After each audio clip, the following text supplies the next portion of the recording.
Vashti refuses to be objectified by this drunken queen, even if it costs her everything, which I love. I actually think it's such a bold act to feel that way and to do that. And, Vashti never, we never hear anything from Vashti. We don't hear her words, but her actions are so loud and clear to me. They say no. She refuses to become the sexual object of drunken men, essentially.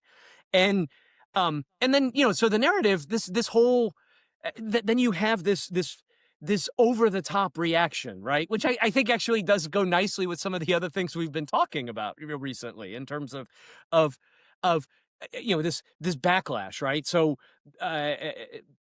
we're not, every man needs to be in control of their own house. Like, this is ridiculous. Like, and you can just imagine this, get control of your woman sort of thing, like that sort of thing. It's very much a, so I see this as a cautionary tale. But I think it's also fair as we look at it through our lens that Vashti is a woman of dignity who stood up for herself. When you just point blank, she said no. And it's really unprecedented in biblical literature. I don't think any of the other women, certainly we've talked about, maybe have said no, frankly. Pretty much everyone says yes. So this is about the first no, I think, that we've talked about.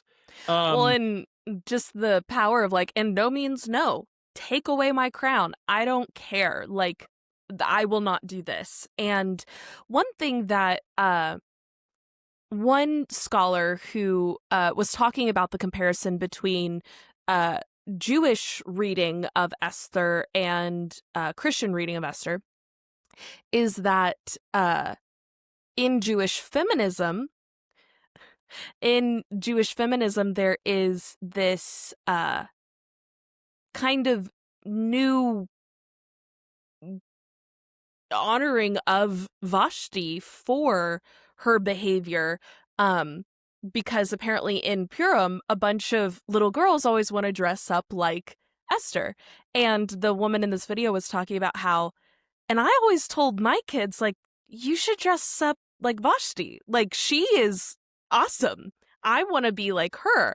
And I found that really interesting. And to speak to your point about the difference in potentially Jewish and Christian interpretations, it may be, I would need to do more research into this, but it may be a bit more common to see honoring of Vashti's legacy and narrative in Jewish circles.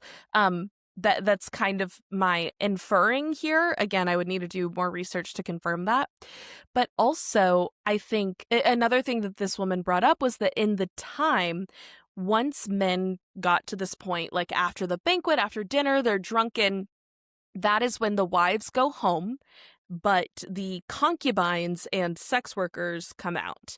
And for the queen to be invited at the time of concubines and sex workers being invited, it's not just parading her around in front of drunken men as a sexual object, which it is very much that in the text, but the contextual analysis and the subtext is also, you were at the same level as a queen as the concubines, which we could go into, how being a sex worker does not make you any less than and all of that good stuff. But within the context here, you can absolutely see how it's not just objectification, but it's also, which is disrespectful in and of itself.